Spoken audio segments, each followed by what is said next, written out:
क्या आपने कभी इस बात पर गहराई से गौर किया है कि हम जो देखते हैं, जो महसूस करते हैं, क्या वो असल में सच है?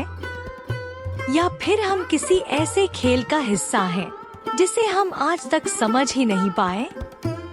जरा सोचिए, आप एक अंधीन भूल भुलैया में खड़े हैं और जिस दीवार को आप रास्ता समझ रहे हैं, वो असल में एक भ्रम है, एक छलावा, जिसे शास्त्र माया कहते हैं। यह माया न तो हमारी शत्रु है और न ही हमारी सबसे अच्छी मित्र।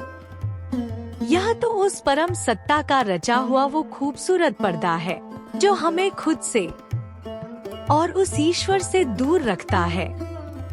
एक ऐसा दर्पण जो रस्सी को साफ दिखा सकता है।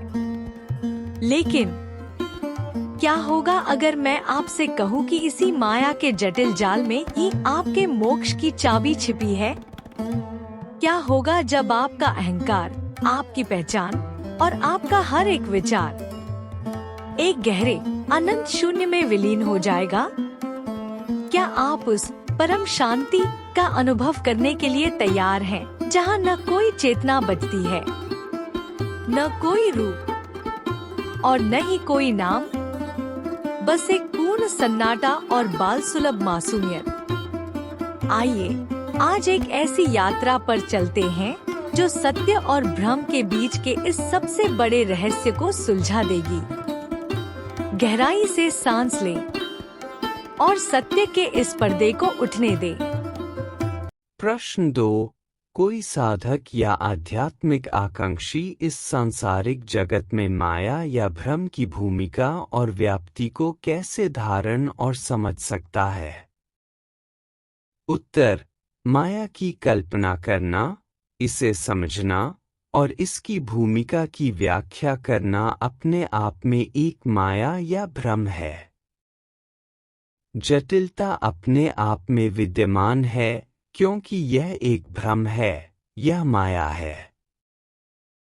जटिलता यह है कि माया या भ्रम को केवल माया या भ्रम द्वारा ही समझाया जाना चाहिए, इसलिए इसे व्यक्त करना बहुत जटिल और समझना कठिन है। माया प्रकट ब्रह्मा है, ब्रह्मा ही माया है। अप्रकट ईश्वर ने अपनी स्वयं की लीला के लिए माया को प्रकट द्वैत के रूप में रचा है। माया ईश्वर की लीला या खेल है और यह एक परिवर्तनशील सत्ता है। यह अपने आप में एक पृथक चेतना है। यह चेतना सभी संदेहों को जन्म देती है और माया सर्प को रज्जु और रज्जु को सर्प समझने का भ्रम उत्पन्न करती है। माया एक आधारहीन धुरी है और यह अपने ही चारों ओर घूमती है, जो पुनः एक केंद्रहित केंद्र है। यह पृथकता की दुविधा उत्पन्न करती है। माया दृष्टिगोचर होने पर एक केंद्ररहित केंद्र है, परंतु इसका ज्ञान नहीं लगाया जा सकता। यही भ्रम या माया है। माया अहं अर्थात मैंपन उत्पन्न करती है। सवा के अतिरिक्त अन्यत्व की भावना ही माया है। माया सृष्टि का कारण नहीं है। माया सृष्टि के प्रभाव के तौर पर एक पृथक सत्ता है। परम सत्ता पूर्णतः एकाकी है। अपनी एक रसता को भंग करने के लिए परम सत्ता अप्रकट ब्रह्मा ने माया अर्थात प्रकट सत्ता की रचना की है, जिसने अप्रकट परम सत्ता के प्रतिबिंब के रूप में जीवित प्राणियों या जीवों के साथ ब्रह्मांड रचने की अपनी प्रकटीकरण शक्ति के द्वारा अनेकता का निर्माण किया है। सृष्टि, पालन, प्रकटीकरण और प्रलय इस परम सत्ता की अपनी इच्छा के अनुसार माया या भ्रम अर्थात प्रकट ब्रह्मा के माध्यम से आनंद लेने और लीला करने के लिए हैं। परम सत्ता के अपने ही गुणों में से माया को परम सत्ता की चेतना के रूप में द्वैत के स्वरूप में रचा गया है। यद्यपि मूल परम सत्ता चेतना से परे है। परम सत्ता की रचना के रूप में अन्यत्व ही माया है, जो प्रकटीकरण और बढ़ती हुई इच्छाओं के रूप में अनेकता के जन्म का कारण है। अनादिकाल में केवल ईश्वर परम सत्ता थी और इसके 1/4 भाग में प्रतिबिंबित बिंदु या केंद्ररहित केंद्र में प्रथम स्पंदन द्वारा सापेक्ष ब्रह्मांड की रचना हुई, जो परम सत्ता परम तत्व का ही अंश है। ब्रह्मा जो रचयिता हैं, परम सत्ता परम तत्व के मुख्य स्रोत से होने के कारण शिव शक्ति को समाहित करते हैं। ब्रह्मांड में अज्ञात कारणों से हुए कंपन या स्पंदन ने शिव और शक्ति को विभाजित कर दिया। इसके अतिरिक्त ईश्वर की श्वास परम सत्ता परम तत्व का निर्माण कर सकती है। परम सत्ता अपनी इच्छा से गैर परम सत्ता माया या प्रकट ब्रह्मांड की रचना करती है। इस प्रकार प्रकट ब्रह्मांड में दिव्य रहस्य द्वारा अनेक आकाशों का निर्माण हुआ या वे प्रकट हुए और छठे आकाश में एक परमाणु का जन्म हुआ, जिसने संसार और जीवित प्राणियों की रहस्यमयी निरंतरता का निर्माण किया। समय स्मृति में अंतरिक्ष के माध्यम से छनने पर परमाणु नियंत्रण ने शब्द या नाद के माध्यम से संचार विकसित किया। इस प्रकार शब्द के जन्म ने ब्रह्मांड के सापेक्ष आकाश में बिंदु का निर्माण किया। सापेक्ष ब्रह्मांड के सापेक्ष आकाश में बिंदुओं के स्पंद और प्रतिस्पंद द्वारा चेतना प्रकट होती है।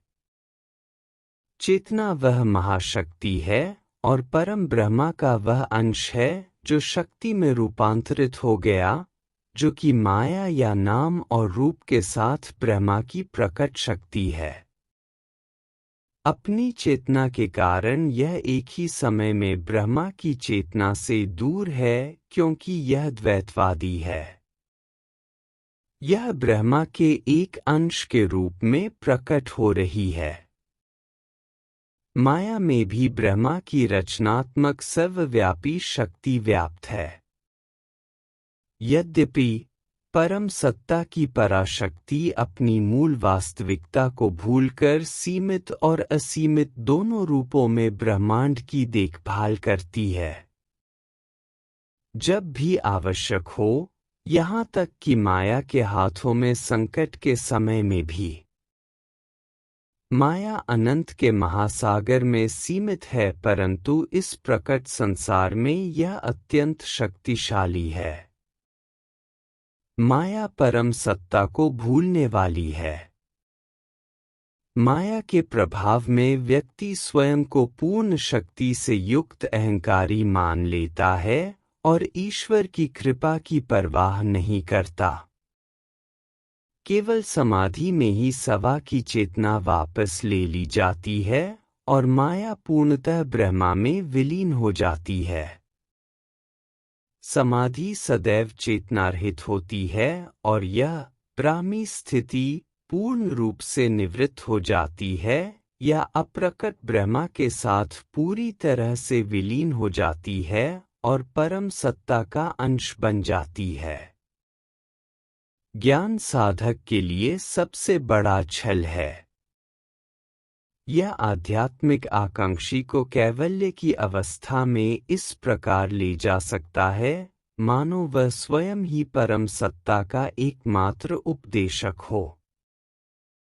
ध्यान चेतना के साथ ज्ञान का ही भाग है और यह लय या विलीनीकरण तक माया के दायरे में रहता है, जब चेतना की पूर्ण वापसी स्वतः ही प्राप्त हो जाती है।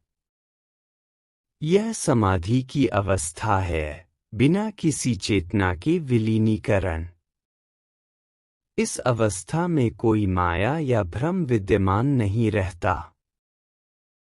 यह मूल बाल सुलभ मासूमियत की अवस्था है। इस अवस्था में न कुछ सुनने को होता है और न ही कुछ पूजने को। यह पूर्ण निवृत्ति की अवस्था है और इस अवस्था में ईश्वर के नाम पर माया बिना किसी चेतना या बोध के सर्वशक्तिमान में विलीन हो जाती है।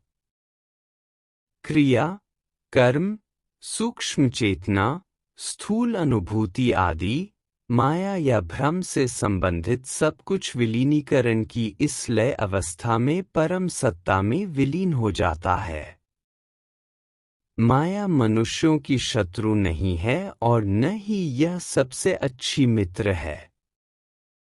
ब्रह्मा के संबंध में माया वास्तविक है और दोनों एक ही हैं, अविभाज्य हैं। ब्रह्मा और माया स्पष्ट रूप से दो भिन्न सत्ताओं के समान प्रतीत होते हैं, परंतु दोनों एक ही हैं। एक अप्रकट ब्रह्मा है और दूसरा प्रकट रूप है।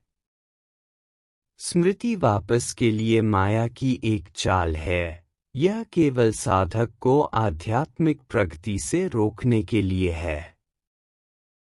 जब वह यह सर्वशक्तिमान स्मरण करता है तो कोई स्मृति और कुछ भी शेष नहीं रहता, यह शून्य है।